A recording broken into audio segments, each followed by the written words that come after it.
Look around you. So much of our modern world is new. New ideas, new buildings, new narratives. And that's great. Change is necessary for progress. The whole world gets it.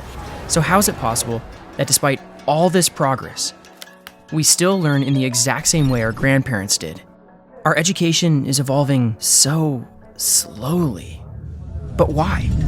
What if your education could evolve and improve as quickly as the world around us does? What if your education was designed to help you discover who you really are?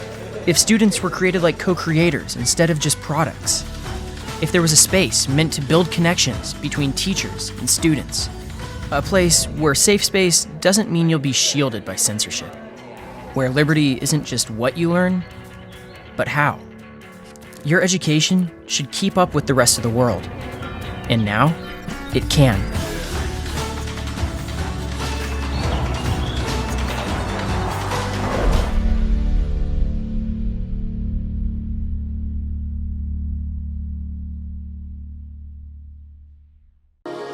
En la UFM construyo un mundo mejor, porque aprendo que en los negocios la ganancia de uno no es la pérdida de otro.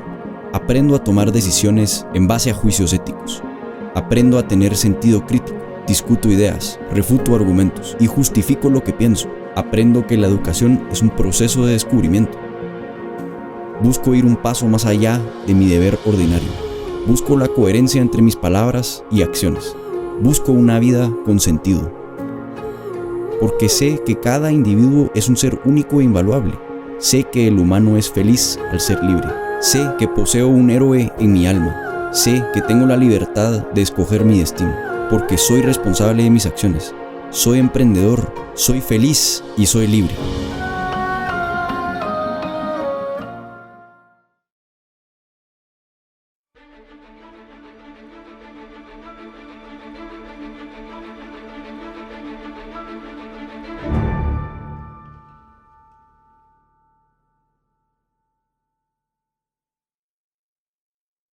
Bienvenidos a la UFM Talks número 14, organizada por la Facultad de Derecho.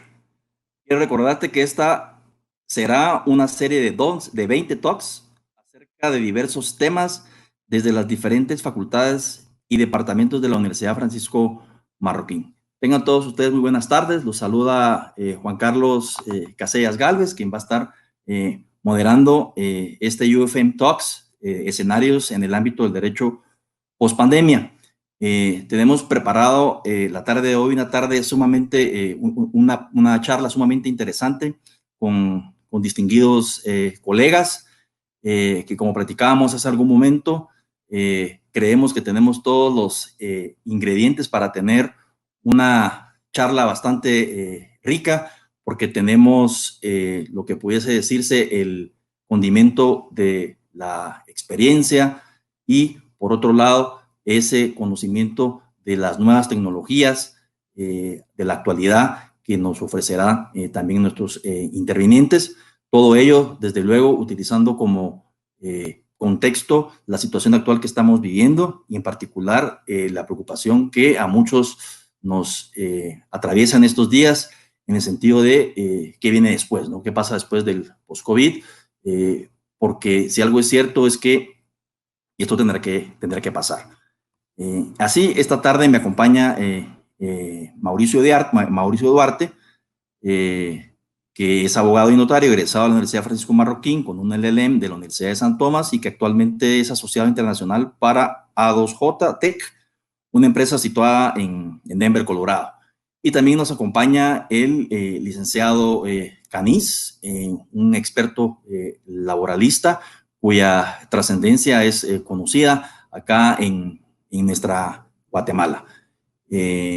Vamos a tratar de tener una conversación, desde luego, insisto, siempre en ese contexto de la era post-COVID, pero tratando de hacer énfasis en una circunstancia muy particular, en el hecho de que esta pandemia, esta situación nos ha obligado a todos a mudarnos a la Internet, por decirlo de una manera, de modernizarnos, de irnos a la tecnología. Y eso es algo en lo que el derecho no puede quedarse afuera, no puede abstraerse de esa situación.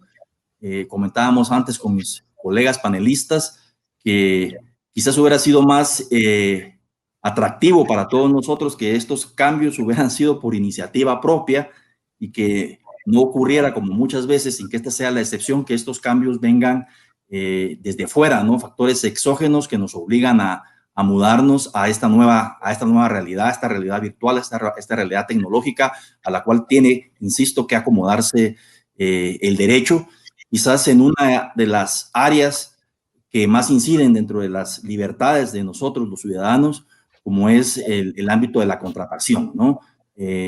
Tanto desde la perspectiva de la contratación laboral como de la contratación privada, y de ahí que tengamos que estar enfrentando el reto a los esquemas tradicionales que hemos venido teniendo en Guatemala debido a este factor exógeno, mudarnos a esa tecnología en esos ámbitos de la contratación. Entonces quisiera arrancar la charla del día de hoy, aprovechando que tenemos a Mauricio, que como tendrá la oportunidad ustedes de escuchar, ha tenido la oportunidad de capacitarse en todos estos temas de la tecnología aplicada a la contratación. Y quizás la primera pregunta que yo te lanzaría, Mauricio, para una jurisdicción en la cual tú te forjaste, porque te formaste como abogado en Guatemala, que la conoces, la has estudiado, y que ahora tienes la óptica de añadir o mejor dicho, tienes esa posibilidad de añadir a tu óptica un ordenamiento jurídico distinto que está más avanzado en estos temas. Y mi primera pregunta natural, creería yo, sería relacionada en cuáles serían las primeras tareas que nosotros en Guatemala tendríamos que cumplir o ir cumpliendo, o si estamos cumpliendo ya, para llegar a esa contratación tecnológica, la aplicación de la tecnología a los contratos. ¿Cómo estamos? ¿Estamos preparados o tenemos algo pendiente por ahí? Ok, perfecto. Primero que nada, buenas tardes a todos y gracias, Juan Carlos, por la introducción. Y licenciado Canís, un gusto volvernos, aunque sea a ver a la distancia.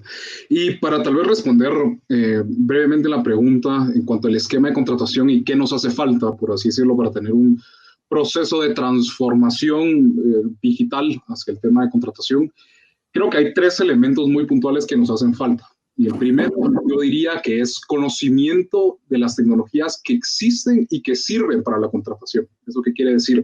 Muchas veces oímos tecnologías sofisticadas o, por ejemplo, inteligencia artificial, que es algo contemporáneo que todos quieren escuchar, o ya sea por las películas o porque es un concepto de moda. Pero, por ejemplo, ese tipo de tecnología no es necesariamente aplicable o idónea para la contratación electrónica. Eso es más para hacer predicciones de ciertos comportamientos o X y Y, pero no es un componente tecnológico necesario para la contratación. Entonces, el elemento que necesitamos como antes de incluso pensar de una transformación digital es necesitamos conocimiento de estas nuevas tecnologías, y eso en gran parte inicia por el esfuerzo de la academia. Es decir, la academia tiene un rol fundamental en adecuar las exigencias profesionales a las condiciones actuales del mercado. Y creo que la crisis o la pandemia del COVID-19 solo vino a acelerar la necesidad de adecuarnos a esos cambios digitales que ya estaban creciendo de manera paulatina, pero esto solo los aceleró. Entonces, tal vez ese diría que es el primer cambio que necesitamos, el conocimiento en cuanto a las tecnologías que ya existen. El segundo elemento que creo que es muy importante y es un complemento para cualquier discusión que tengamos es la necesidad de una actualización legislativa.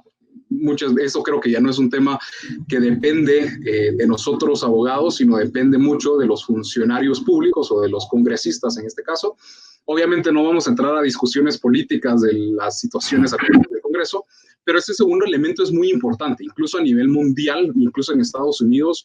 Una de las grandes críticas o una de las grandes discusiones es: no se pueden adecuar las instituciones jurídicas si no existe una actualización legislativa. Por lo tanto, sí se requiere esa constante actualización y lo sabemos. Creo que es una regla que tenemos todos a la Facultad de Derecho, que la realidad siempre va a avanzar mucho más rápido que las actualizaciones legislativas o que los cambios normativos. Y es por eso el tema de la flexibilidad jurisprudencial que existen en otros sistemas.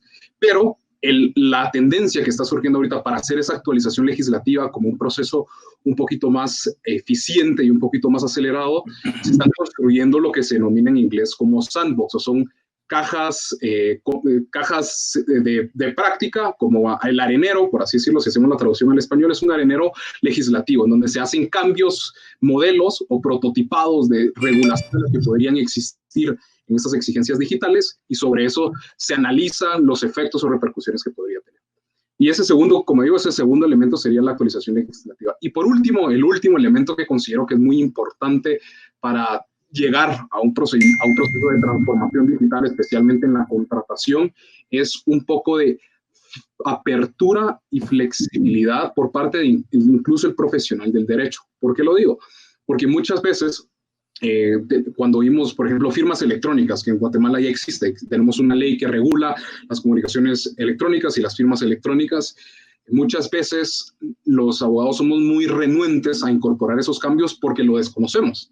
Entonces, creo que el tercer gran cambio que también medita no solo es la academia, no solo es las actualizaciones legislativas, pero también una introspección profesional en donde decir tenemos que estar dispuestos a adecuarnos también a esos cambios. Y estas, como lo dije, esta pandemia solo aceleró, pero creo que esos tal vez serían los tres elementos necesarios para generar esa transformación o más que nada esa evolución hacia una contratación electrónica. Muchas gracias, Mauricio. Sí, pienso que has dicho algo muy importante, sobre todo cuando decías hacia el final la palabra evolución. Y en realidad, todos estos avances en la tecnología verdaderamente no solo los vemos o los encontramos aplicados a la contratación, que era lo que yo estaba tratando de platicar un poquito con Mauricio, sino que incluso yo desde mi propia área te puedo decir, Mauricio, el derecho tributario, que verdaderamente la teoría del derecho tributario, a partir de la cual nos formamos como juristas, seguramente tú también lo habrás estudiado, todo eso está en una encrucijada hoy en día, porque también la fiscalidad se está moviendo a la tecnología, a la economía que utiliza esa tecnología. Es un proceso de evolución verdaderamente que nos lleva a todos. Y aquí, como decía yo en alguna oportunidad en un foro, es algo que ha llegado para quedarse, ¿no? No se va a ir. Todos nos tenemos que subir en este tren. Y como decía un conocido procesalista, el día que uno deja de estudiar se vuelve menos abogado, ¿no? Entonces aquí verdaderamente creo que el sistema jurídico en su conjunto se va a ver impregnado con eso. Y como también tú mencionabas, indiscutiblemente es algo que el COVID ha venido a acelerar, ¿no? Pero ha sido, como decía yo al inicio, un factor exógeno el que ha venido a empujarnos. Pero eso no solo ocurre en ese mundo, ni en el propio en el cual yo habito principalmente, que es el mundo de los impuestos, sino que también es algo que nos ha pegado muchísimo, muchísimo desde la perspectiva de las relaciones laborales.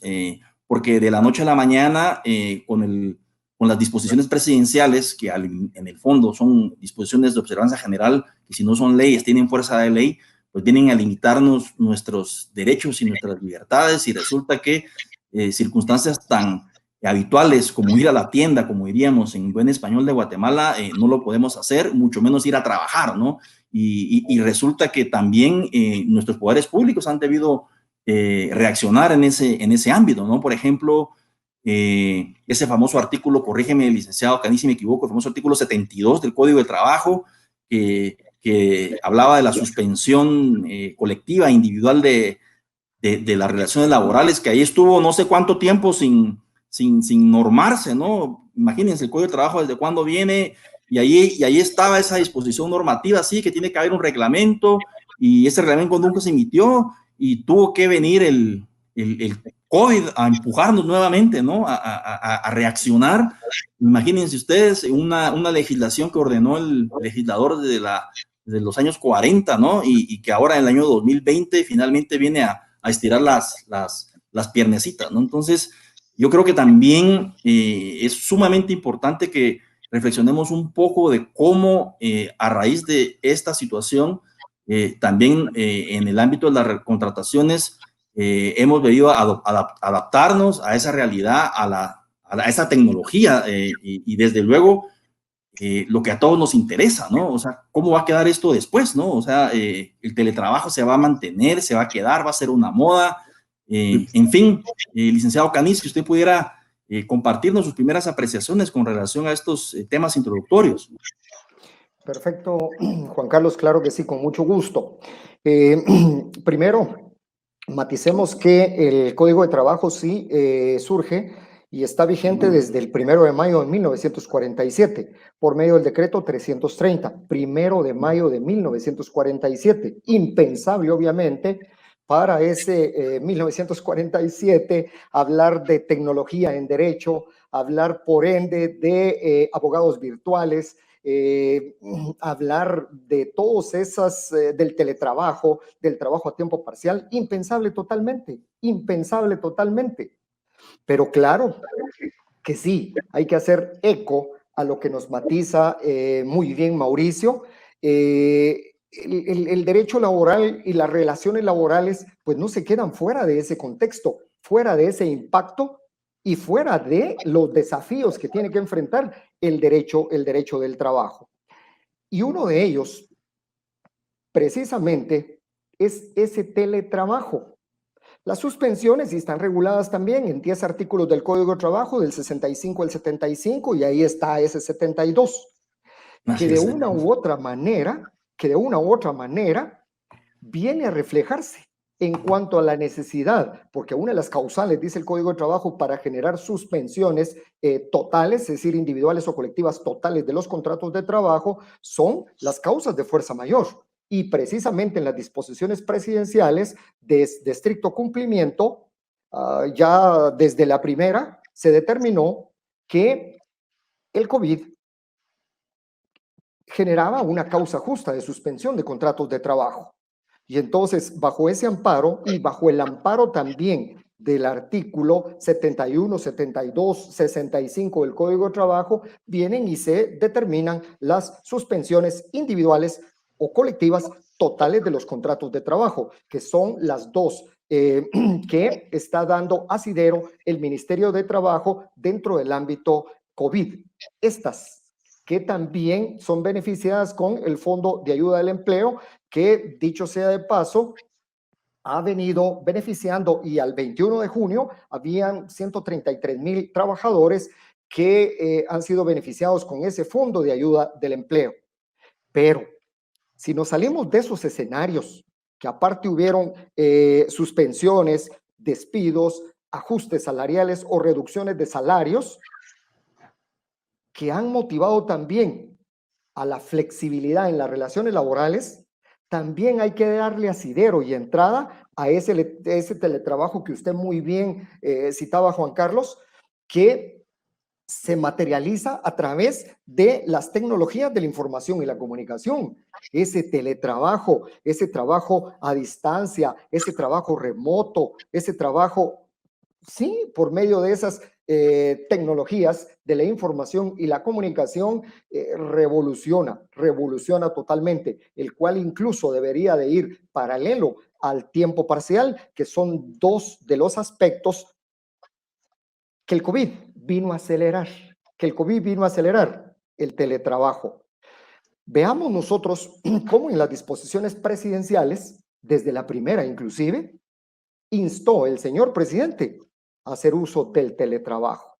Y veamos, primero, las empresas antes del COVID ya venían dando espacio al teletrabajo, hablando del home office. Y los trabajadores, con esa modalidad, teletrabajadores, se sentían cómodos y lo veían como una concesión. Ahora ya en el COVID y después del COVID será también parte de los desafíos. Ineludible que el teletrabajo va a estar presente. Entonces, estas tecnologías en derecho, estas tecnologías de la información y la comunicación van a ser recurrentes, necesarias, imprescindibles en las relaciones laborales. Ahora, solo en las relaciones laborales. También dejo abierto el espacio,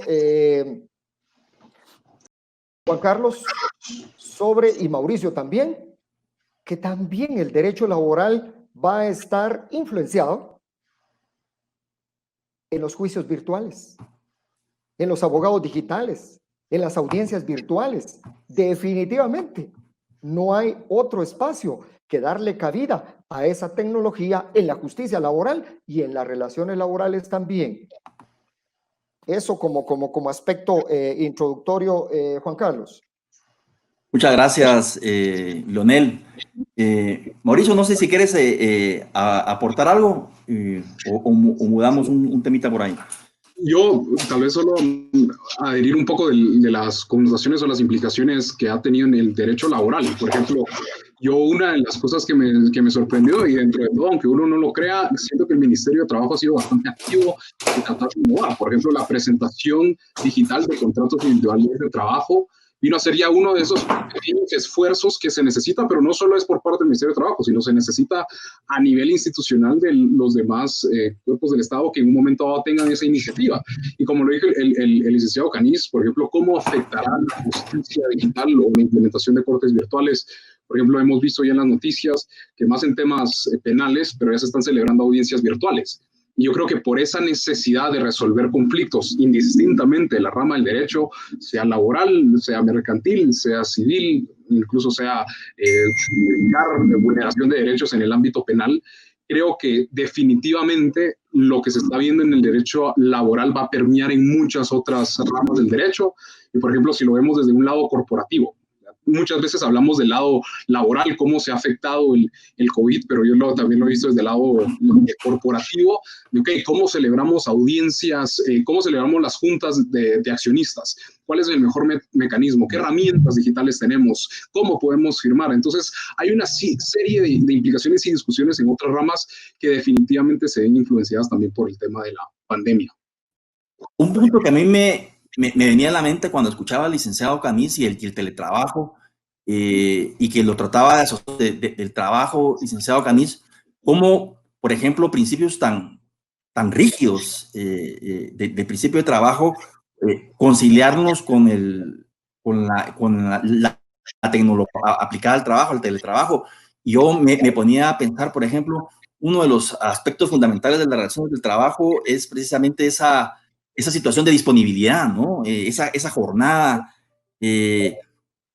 cómo conciliar esa circunstancia con los derechos de los trabajadores, porque algo que se habla mucho o que se escucha en las empresas o de las personas que trabajan en empresas quizás, es que, por ejemplo, esto del teletrabajo ha venido a hacer que las personas sean incluso más productivas. ¿No les ha pasado a ustedes que escuchan la expresión de yo es que ahora trabajo más de que cuando iba a la empresa, ¿no? Porque no hay una forma de medir y de controlar el tiempo o la productividad. ¿Cómo queda todo eso, Leonel, con el teletrabajo? Porque es un trabajo que se da sin supervisión, por decirlo de una forma, y nos estamos mudando entonces a algo que sea por metas, por trato, en fin. ¿Cómo lo ve usted desde esa arista? Muy bien, Juan Carlos.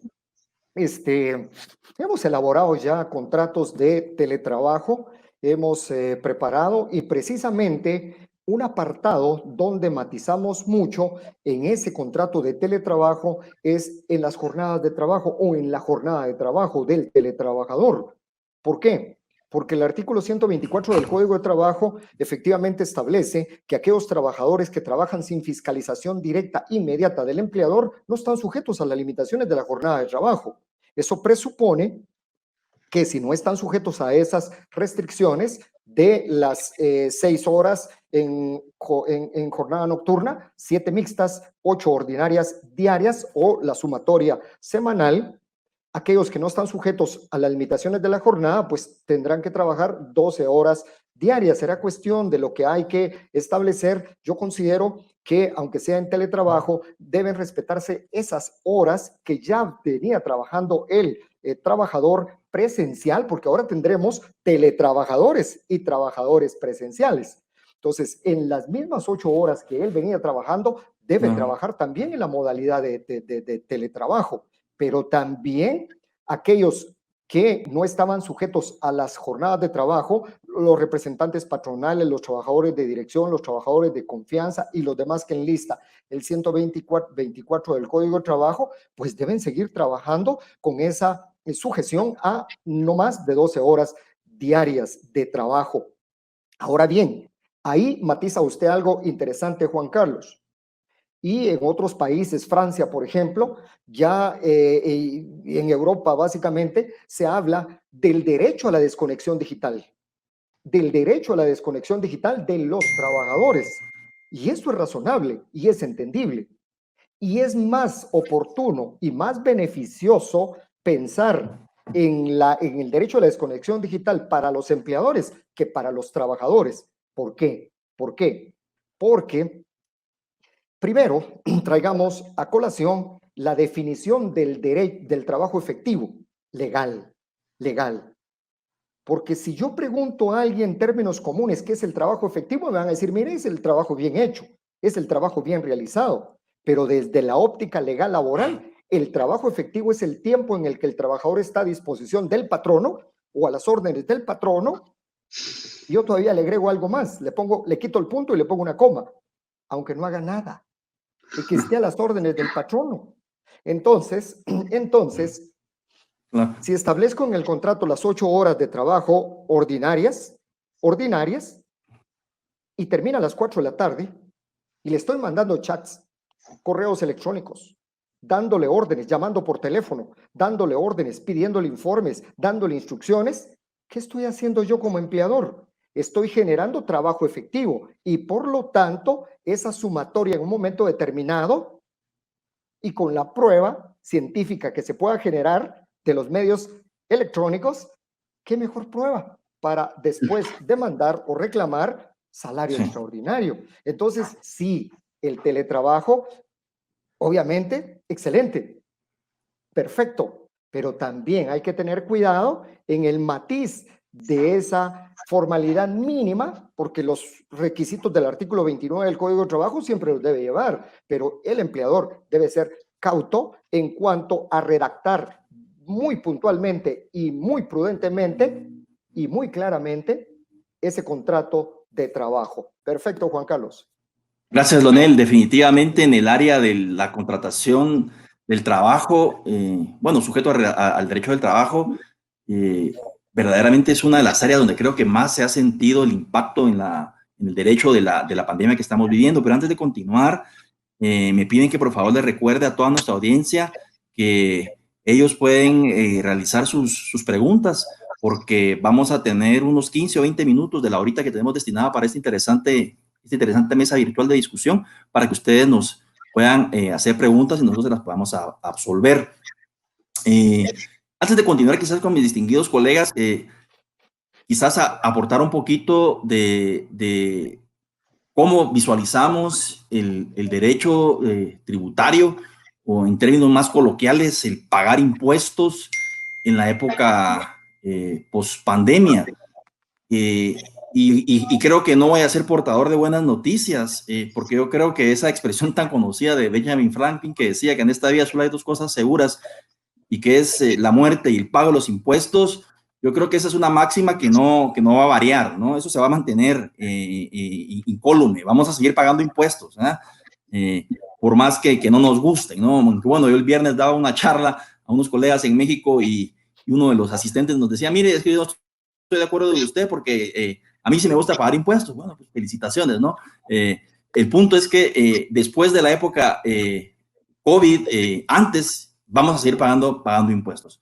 Lo que sí creemos que es importante es que esa obligación que tenemos todos de pagar impuestos, que dicho sea de paso es una obligación de ciudadanía, porque así lo manda el artículo 135 de la Constitución, sería importante que se adaptara a los momentos de escasez, por llamarlo de una forma, que estamos viviendo, porque vamos a ver, si no hay ventas, pues no va a haber ingreso, y si no hay ingreso, pues no va a haber utilidades, si no va a haber utilidad, no va a haber impuestos, ¿no? Entonces es importante que se establezcan los alivios a nivel legislativo también, que permitan que las empresas puedan, a pesar de la situación que están atravesando, salir adelante, ¿no? Entonces, ya hemos visto algunos ejemplos de esos intentos en los días recién pasados.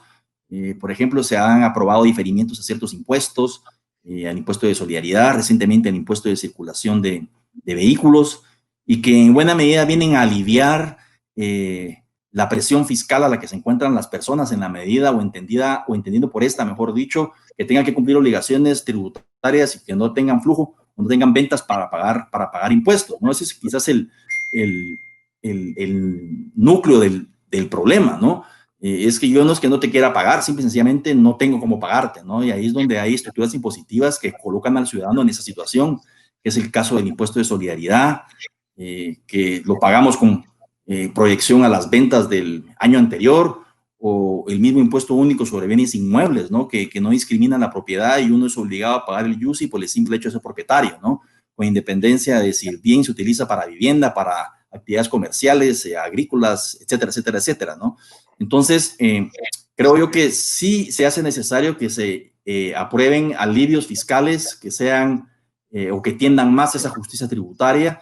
No me voy a extender mucho, pero se habla mucho, por ejemplo, de la necesidad de que en Guatemala se reincorpore nuevamente el carry forward, es decir, que yo pueda acarrear las pérdidas de un ejercicio fiscal al siguiente ejercicio fiscal, desde luego sujeto a algún límite temporal, o por ejemplo la posibilidad de que los créditos tributarios, entendiendo por esto las cuentas por cobrar que un contribuyente tenga contra el fisco, las pueda utilizar, las pueda compensar contra otras obligaciones tributarias con independencia de la naturaleza del impuesto de que se trate, exportadores que tienen derecho a que les devuelvan el IVA, que se aceleren estas devoluciones. Todas estas medidas, al final de cuentas, lo que van a venir a hacer es aliviar un poco la situación de insolvencia o preinsolvencia en la cual puedan encontrarse algunas empresas. Entonces, esperemos que nuestros legisladores, tanto en el ámbito del derecho del trabajo, como en el derecho tributario, como en el derecho de las contrataciones, por llamarlo de una forma, pues sean conscientes de esta realidad, ¿no? De que deben crear las regulaciones que permitan a los ciudadanos en las distintas áreas de su vida tener los alivios correspondientes. Pero para no monopolizar el tema, Mauricio, ¿sí? Juan Carlos, Sí, solo quiero hacer una acotación aprovechando ahí. Por favor, por favor. Gracias, Juan Carlos. Quiero hacer una acotación a ese diferimiento que citaste del pago del impuesto de solidaridad. Llama la atención ese diferimiento del pago del impuesto de solidaridad desde la óptica laboral. ¿Por qué? Porque ninguna disposición al día de hoy, ni las disposiciones presidenciales y ninguna, han restringido el derecho de los empleadores de prescindir de los trabajadores, de generar despidos, ¿sí? Sin embargo, llama la atención que el impuesto de solidaridad dice que efectivamente aquellos empleadores que opten por diferir el pago del impuesto de solidaridad no podrán generar despidos de trabajadores durante el tiempo del diferimiento y podrán retomar esa modalidad de despidos directos sin causa justa hasta que paguen el impuesto. Fíjate, eso quería acotar nada más como una ampliación a esos aspectos tributarios que citas y concretamente a esta alusión que hizo precisamente el Estado sobre el diferimiento y el efecto en el derecho laboral. Excelente, Leonel, muchas gracias. Muy oportuno tu comentario, porque es así, ¿no? El decreto 1220, cuando concede este diferimiento del ISO, lo condiciona, como bien lo decía Leonel, al pago del impuesto al no despido de los trabajadores en tanto sea satisfecha el impuesto. Pero yo creo que las malas noticias van más allá, porque vamos a llegar al 30 de septiembre y la circunstancia va a ser igual, Leonel. Va a ser igual porque es un vicio que tiene este impuesto. O sea, el vicio o el pecado original, como diría alguien por ahí, de este impuesto, desde la perspectiva de la justicia tributaria, es que es un impuesto que se construye a partir de el periodo fiscal anterior, ¿no? De cómo me va el periodo fiscal anterior. Y en razón de cómo me va el periodo fiscal anterior es que yo voy a pagar el impuesto de solidaridad el año siguiente. Entonces, ¿qué va a ocurrir? Va a llegar el 30 de septiembre y la situación de muchas empresas puede ser exactamente la misma, ¿no? No estoy vendiendo, no estoy generando flujo, yo no puedo pagar el impuesto de solidaridad. Por eso es que se escuchan voces, creo yo, Leonel, y muy atinadas, de que la salida es eliminar este impuesto, ¿no? Este impuesto, además, es un impuesto, vean ustedes, eminentemente artificial, porque es un impuesto que tiene no solo vicios de estructura, no hay una correlación o congruencia entre base y hecho imponible, sino que lo más importante, Leonel, y también Mauricio y distinguida audiencia, es que es un impuesto que la única razón de ser es controlar a los contribuyentes del impuesto sobre la renta, porque resulta que muchos no lo pagan, entonces se hizo muy fácil crear un mecanismo de control que es otro impuesto. Con el tema que me llamó la atención, que usted lo mencionó, pero que tal vez profundizar un poco, es el tema de cortes virtuales. Por ejemplo, en mi experiencia lo hemos visto, lo estoy viviendo ahora, de implementar en diferentes países y estados sistemas o infraestructura para llevar a cabo cortes virtuales. Ahora la pregunta tal vez que yo le lanzo a usted desde una perspectiva laboral, ¿considera usted que indistintamente de que la pandemia acabe, esperemos pronto, cree que el sistema judicial o el sistema judicial laboral se estará inclinándose por también tener audiencias virtuales, o cree que solo será un tema de mientras dure la pandemia y luego regresamos a la normalidad? Tal vez, ¿cómo lo ha percibido desde la perspectiva laboral, que creo que es un tema interesante? Claro que es interesante, definitivamente.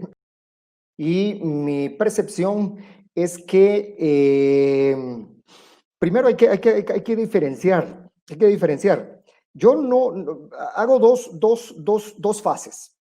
Post-COVID lo veo muy lejos, pero post-terminación de restricciones derivado de disposiciones presidenciales y todo, y que se levante el estado de calamidad, vendrá esa nueva normalidad. Pero incluso en la coyuntura actual de la pandemia, yo ya veo venir esos juicios virtuales. Ya veo definitivamente, y como lo decía Juan Carlos al inicio, hay que aplaudir el hecho de la Corte de Constitucionalidad que en la disposición 3-2020 ya habilita estas posibilidades de vistas públicas virtuales, de hacer remisión de memoriales virtuales. Yo recién, hace una semana más o menos, envié un memorial evacuando una audiencia, obviamente a la Corte de Constitucionalidad, y mi procurador entrega el memorial, le sellan de recibido el memorial, escanean el memorial y le devuelven el original del memorial a mi procurador. Y él sorprendido y me dice, mire, ¿qué pasó? No me lo recibieron. Sí, le digo, sí se lo recibieron, es la nueva modalidad, esa es la nueva era, esos son los juicios virtuales, esos son los juicios digitales. ¿Dónde veo yo los juicios laborales a un corto plazo, Mauricio? Yo veo los juicios virtuales laborales no en los tribunales, en la nube. Ahí van a estar. Ahí van a estar. Y qué bueno va a ser definitivamente abordar esas audiencias virtuales, qué bondadoso va a ser generar nuestros memoriales cuando son memoriales y se puede generar para evacuar algunas audiencias laborales que, matizo, lo escrito debería de ser lo menos en lo laboral.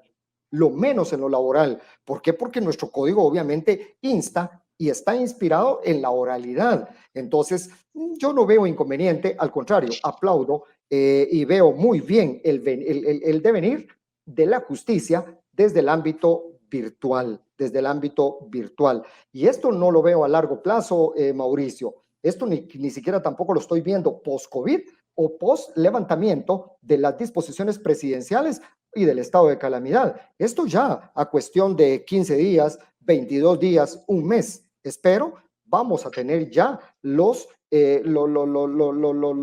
juicios y las audiencias virtuales. Claro que habrán inconvenientes, como por ejemplo, cómo se va a realizar una inspección ocular. En civil se llama reconocimiento judicial, en lo laboral se llama inspección ocular. ¿Cómo se va a realizar una inspección ocular? Por medios virtuales, el reconocimiento de documentos, las pruebas testimoniales, qué idoneidad hay de que no está siendo contaminado el testigo. Es decir, claro que hay retos, pero esos retos no deben obstaculizar para que sí le demos la bienvenida y qué bien a esas audiencias y a esos juicios virtuales. Pienso que van a ser más o menos, y los van a innovar como se venían innovando las audiencias penales. Primero, considero, y eso sería lo más prudente, tener tribunales laborales pilotos, y no todos obviamente desencadenados. No, No, en la experiencia hay que caminar también algunos pilotos para ir evacuando algunas audiencias, pongamos entre comillas, no complicadas, no complejas. De repente aquellas que no generen alguna complejidad, bienvenido para poder innovar y darle vida real y presente el juicio virtual, las audiencias virtuales. Yo ya las veo venir, Mauricio, no están para largo plazo. Disculpen, colegas, que tuve problemas técnicos, me caí literalmente, ¿no? Pero muchas gracias por sacar adelante ahí el conversatorio. Ya sabíamos que esto pues podía pasarnos, nos está fallando el internet, no sé qué está pasando hoy lastimosamente, pero les agradezco que hayan retomado o direccionado la discusión hacia un punto igual de interesante, ¿no? Que es la justicia virtual, ¿no? Que recuerdan que lo platicamos antes. El problema es que me dicen que tenemos 3 minutos o 1 minuto ya para las preguntas. No sé si Mauricio, tú querías dar unas últimas impresiones o reflexiones con relación a la justicia virtual para que ya pasemos al panel de preguntas que nos tienen preparados. Sí, tal vez yo muy puntual yo creo que cuando estudié en la Facultad de Derecho, en la querida facultad, nunca imaginé que yo iba a presenciar o iba a vivir la implementación de cortes virtuales, porque ahorita que lo he estado viendo es un tema totalmente innovador, que no solo hay que tener una mentalidad legal, pero hay que tener una mentalidad tecnológica y por lo tanto entender muy bien, por ejemplo, riesgos de ciberseguridad, qué mecanismos de protección tenemos para que no exista un extraño que haga, por ejemplo, lo que se denominó ahorita en la pandemia, el Zoom bombing, que es un extraño que empieza a tirar imágenes o incluso a interrumpir las audiencias. Entonces, todos esos mecanismos, creo que eso es lo que nos llama la atención, al menos desde la perspectiva legal, es de que también el abogado con esta realidad distinta que se viene por el tema de COVID, vamos a tener que aprender otros temas relacionados con la tecnología, y no solo es el uso de la tecnología, no solo es el uso de Word, pero entender, por ejemplo, riesgos de ciberseguridad, protección de datos y otras complejidades, pero creo que, como acertadamente lo dijo el licenciado Canís, es un tema que definitivamente en Guatemala ya se está implementando, alrededor del mundo ya se ha implementado, pero nosotros también estamos haciendo los esfuerzos, que es lo importante. Creo que eso es lo importante, hay que dar mérito, que en ciertos procesos sí se está haciendo el intento de tener audiencias virtuales. Claro, claro. Yo pienso que es una realidad, como yo lo decía al inicio, de la cual no se puede abstraer ninguna parcela del derecho, ¿no? Ninguna parcela de la ciencia jurídica. Con esto termino y vamos al foro, incluso el derecho tributario. O sea, solo pongámonos a pensar, colegas, veamos qué nivel de utilización tuvieron en nuestra jurisdicción aplicaciones como Netflix en la pandemia, ¿no? Zoom, Prime, o sea, todas estas que están ubicadas en un servidor en la Conchinchina, pero que están siendo utilizadas en todo el mundo sin que Guatemala sea la excepción. Y vean ustedes qué interesante, el fisco guatemalteco no se lleva ni un centavo, ¿no? Sobre eso, ¿no? Seguimos tributando bajo conceptos de la territorialidad o la residencia, cuando tenemos en nuestras narices esa tecnología, y que tarde o temprano, al igual que lo hemos platicado, estos cambios van a venir. Solo pensemos cuántos emprendimientos a través de redes sociales se han implementado y se están ejecutando actos que revelan hechos generadores que implican la obligación de pagar impuestos, y todo eso está quedando en principio fuera, ¿no? Yo creo que hacia eso es el futuro, y probablemente vamos a ir hacia él, no por iniciativa propia, mucho nos metemos, sino que son estas circunstancias, estos factores exógenos que nos dan, como decía Mauricio, el último empujón. Pero si les parece, vamos a movernos al foro de preguntas, y tenemos aquí varias preguntas, y le vamos a dirigir la primera al licenciado Canís. Y la pregunta que le dirigen es si existe dentro del Congreso alguna propuesta de un nuevo Código del Trabajo y un nuevo Código Procesal del Trabajo, en donde se incluyen estas instituciones de teletrabajo y audiencias virtuales. ¿Canís? Muchas gracias, Juan Carlos. Pertinente la pregunta. No hay un proyecto, un anteproyecto en el Congreso de un nuevo Código de Trabajo. No hay. Un proyecto de Código Procesal del Trabajo en el Congreso, no. El último que trabajó un proyecto de Código Procesal del Trabajo y de la Seguridad Social fue la actual Corte Suprema de Justicia. Ellos tienen elaborado un proyecto de código del trabajo, de código procesal del trabajo, perdón, y de derecho de la seguridad social, separando la parte adjetiva, la parte procedimental del código, de la parte sustantiva del código de trabajo y generando un código procesal del trabajo particular y adicionándole, reitero, lo de la seguridad social, pero en este, si mal no estoy, no hay, porque es parte procesal.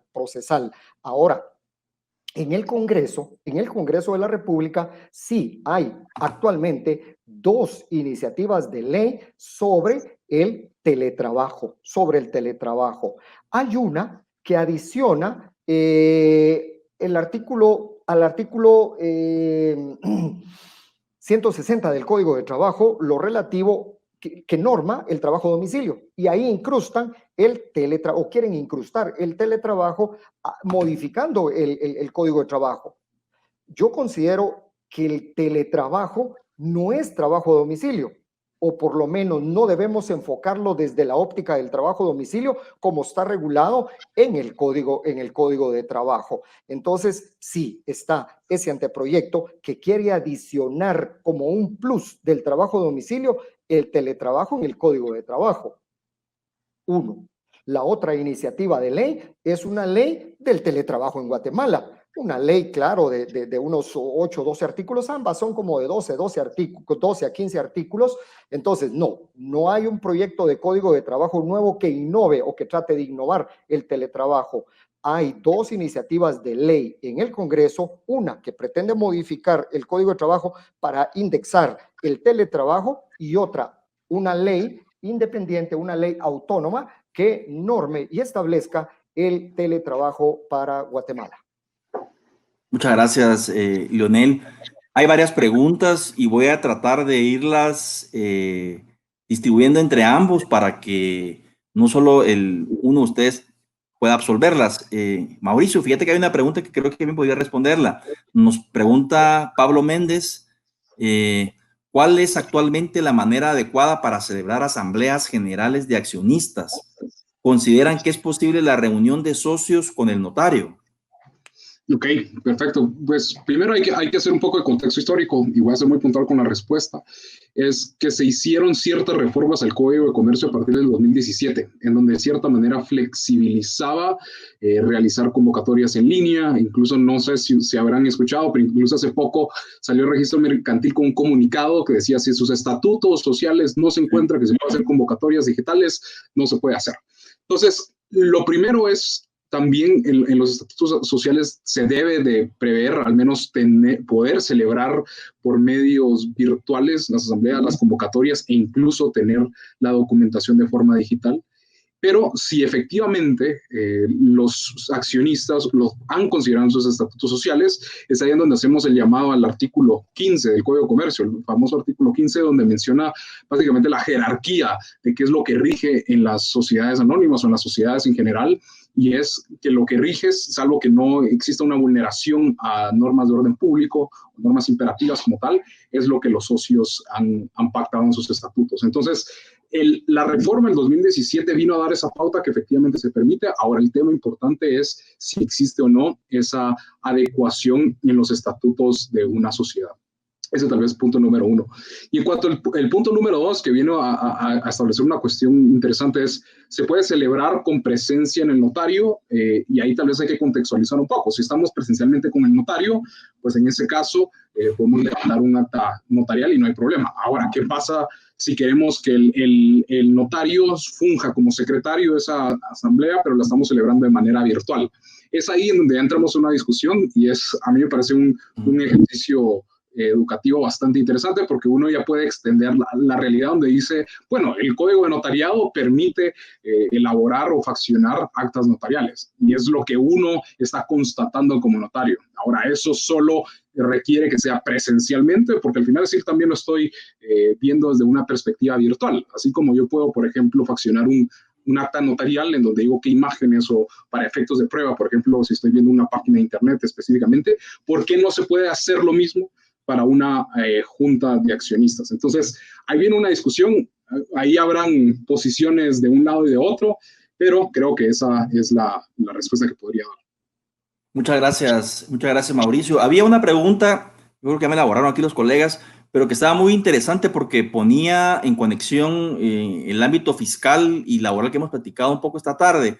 Y la pregunta iba relacionada, Licanis, en torno a qué ocurre si se despide a una persona que, no obstante, el impuesto de solidaridad no se pagó cuando correspondía y se difirió el pago.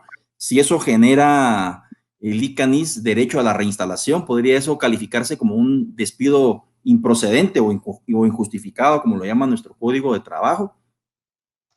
Muchas gracias, Juan Carlos. Es interesante, definitivamente es interesante, porque si bien es cierto, la norma dice, restringe la facultad patronal de disponer despidos directos sin causa justa si optó por diferir el pago del ISO, si no puede generar despidos. Entonces, ¿cuál sería la consecuencia si genera despidos? ¿Será que solo violó una norma prohibitiva o de verdad se genera un derecho de inamovilidad? Es discutible, es discutible. Yo considero que estaría violentando una norma prohibitiva y por lo tanto estaría sujeto a un proceso sancionatorio de conformidad con el decreto 7/2017 que modificó el Código de Trabajo y estableció el nuevo procedimiento de sanción de faltas laborales. Esa sería mi óptica. Ahora bien, sí, reinstalación no dice el artículo, no dice la norma, si fuere despedido, el trabajador será reinstalado. Igualmente sucede cuando el Código de Trabajo, más o menos en el artículo 169, dice que vigentes las suspensiones de los contratos de trabajo, no se pueden generar despidos salvo con causa justa. Es igual, es exactamente lo mismo lo del artículo 169 del Código de Trabajo. Yo no puedo despedir a un trabajador sin causa justa, es decir, sin causa justa, vigente una suspensión del contrato de trabajo. Pero la norma no dice que la consecuencia sea la reinstalación. Entonces, lo discutible sería eso. ¿Hay o no inamovilidad en el diferimiento del pago del ISO? ¿Hay o no inamovilidad deviniente del 169 del Código de Trabajo? Mi consideración es que no hay inamovilidad. Claro que demandarían la reinstalación, pero invocaríamos el hecho de que no se genera una inamovilidad. Las inamovilidades son las que ya establece el Código de Trabajo. La mujer en estado, y así lo dice el 151, aunque obviamente exageradamente modificado por doctrina legal de la Corte de Constitucionalidad, pero sí dice, obviamente, y se mantiene: mujer en estado de embarazo, mujer en periodo de lactancia, fundadores de sindicato, el 209 del Código de Trabajo, despido de directivos sindicales, 223D del Código de Trabajo, despido vigente a una prevención colectiva derivado del planteamiento de un conflicto colectivo, 279, 280 del Código de Trabajo, 379, 380 del Código de Trabajo, y así pudiéramos citar más. Esos son los presupuestos de inamovilidad que el Código de Trabajo establece, pero el del ISO y el 169 del Código de Trabajo no tienen la cola y no dan inamovilidad per se, a mi manera de ver. Pudieran invocar alguna nulidad, qué sé yo, pero el código, esa norma y el Código de Trabajo en el artículo citado no establecen como derecho de inamovilidad ni consecuencia de una reinstalación, pero definitivamente interesantísimo. Muchas gracias, Leonel. Sumamente interesante. Es un tema, pues, discutible, ¿no? Tenemos el tiempo encima, estimados colegas. Creo que hay margen para una última pregunta que se la voy a dirigir a Mauricio rápidamente, no sin antes decirles a toda nuestra audiencia que verdaderamente agradecemos todos los comentarios que nos han efectuado, sus preguntas. Lastimosamente, el colega que nos ayuda con poner los comentarios en la pantalla creo que no se da abasto por todos los mensajes que nos están dirigiendo, así que les agradecemos mucho su entusiasmo y su deseo de participar. Nos quedan unos pocos minutos, Mauricio. Hay una pregunta que pienso que podías contestarla, que nos la hace Fernando Santos Escobar, y que nos pregunta si se puede perder competitividad si se empieza a regular la cuestión digital como en otros países. ¿Qué opinas? De mi parte, creo que siempre está la discusión, los efectos que puede traer la regulación estatal a cualquier industria. Ahora, lo que he notado es que si uno hace una buena regulación, pero ahora, ¿a qué me refiero con buena regulación? Es cuando existen mesas de discusión serias y colaborativas entre diferentes participantes de la industria. Si efectivamente existe una regulación de ese sentido, puede incluso atraer más inversión en el sector digital. ¿Por qué? Porque hay muchos clientes o muchos inversionistas extranjeros que, por ejemplo, quieren invertir en un tema muy de moda en Guatemala, que es en las tecnologías financieras.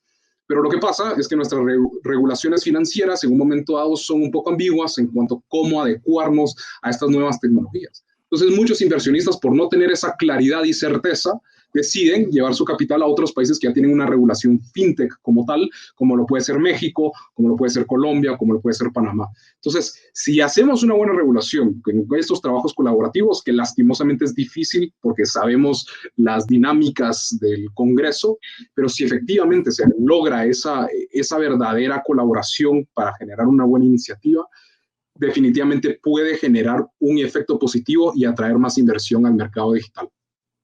Muchas gracias, Mauricio. Sí, yo creo que esa es una reflexión importante y que creo que nos queda muy bien para concluir, porque nos queda un minuto. Es insoslayable, creo yo, la obligación del legislador de dotar con ese ordenamiento jurídico que nos dé certeza a los ciudadanos. Hay que recordar que sí, nosotros los ciudadanos somos los que en libertad creamos la riqueza, pero necesitamos también que existan las condiciones, exista ese cuerpo normativo, esa regulación, esa confianza del ciudadano en el ordenamiento jurídico que le permita acogerse a una determinada jurisdicción. Y en ese sentido creo yo que eso es una proyección o es un mandato que se proyecta a toda la parcela de la ciencia jurídica. Ya lo mencionaba incluso el licenciado Canís con relación a si produce o no el derecho de reinstalación, la regulación del impuesto de solidaridad. Es insoslayable ese deber que creo que nos queda debiendo nuestro legislador tributario. Yo con esto quisiera agradecerle a mis colegas la paciencia que han tenido para este moderador y el apoyo que me dieron, sobre todo en el pequeño momento que tuve el problema con el internet. Yo cierro, además de agradecerles a ellos, al equipo que está detrás de nosotros, que nos ha apoyado para salir adelante. Y finalmente, queremos recordarles que el próximo UFM Talks, la ley es la ley, una defensa del positivismo liberal impartido por la Escuela de Posgrado, será transmitido en UFM Facebook Live y newmedia.ufm.edu mañana a las 10 de la mañana. Por favor, no se lo pierdan. Quisiéramos tener más tiempo, pero ahí lo tenemos que dejar. Muchas gracias, ha sido un gusto. Buenas noches.